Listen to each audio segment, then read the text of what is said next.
एक गांव था, नाम था ढोलकपुर। बड़ा ही शांत और सुंदर गांव था। लोग हमेशा खुशी से झूमते थे क्योंकि उस गांव में रहता था महाराज रायस्टार, जो अपने गांव के लिए एक शेर था जो कभी अपने लोगों के साथ गलत होने नहीं देता था। लेकिन उस गांव में छुपा था एक डरावना राज, एक राज जो सबके दिल में था पर जुबान पे नहीं। गांव के बीच एक सूखा हुआ पेड़ था जिसे लोग कहते थे श्रापित पेड़। ना कोई उसके पास जाता, ना कोई उससे आंख मिलाता। हर पूर्णिमा के अगले दिन उस पेड़ के नीचे एक लाश मिलती थी। लोग कहते रात में कोई आता है और लाश छोड़ जाता है, लेकिन कभी किसी ने कुछ देखा नहीं और देखता भी कैसे। जो देखता वो अगले दिन पेड़ के नीचे होता था। एक दिन रायस्टार ने ठान लिया, बस अब और नहीं, इस राज का अंत मैं ही करूंगा, क्योंकि ढोलकपुर का नाम मिट्टी में मिल रहा था। फिर एक पूर्णिमा की रात रायस्टार चुपके से जाकर पेड़ के पास बैठ गया। रात के 2 बजे एक आवाज आई, थुंग थुंग थुंग थुंग थुंग थुंग थुंग थुंग थुंग सहूर।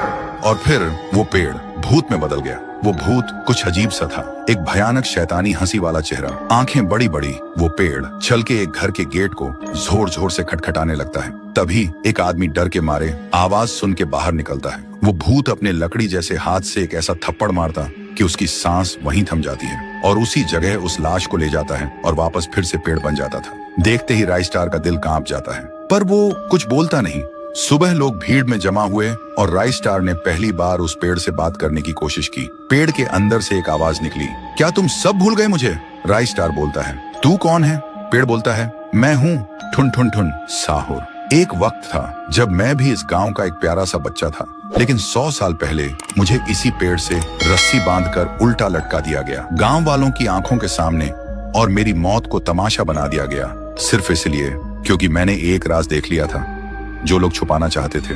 और उसी पल से मेरी रूह इस पेड़ से जुड़ गई।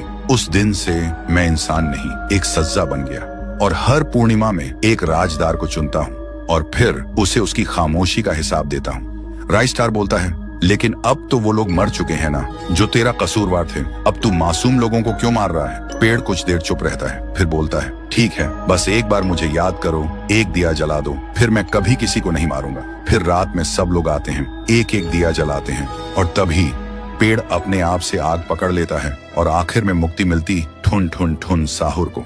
उस दिन के बाद गांव में कभी कोई लाश नहीं मिली। हर पूर्णिमा में लोग एक दिया जलाकर उसकी यादों को जिंदा रखते हैं, क्योंकि अगर भूल गए तो सपने में एक आवाज सुनाई देती थी, थुंग थुंग थुंग थुंग थुंग थुंग थुंग थुंग थुंग सहूर।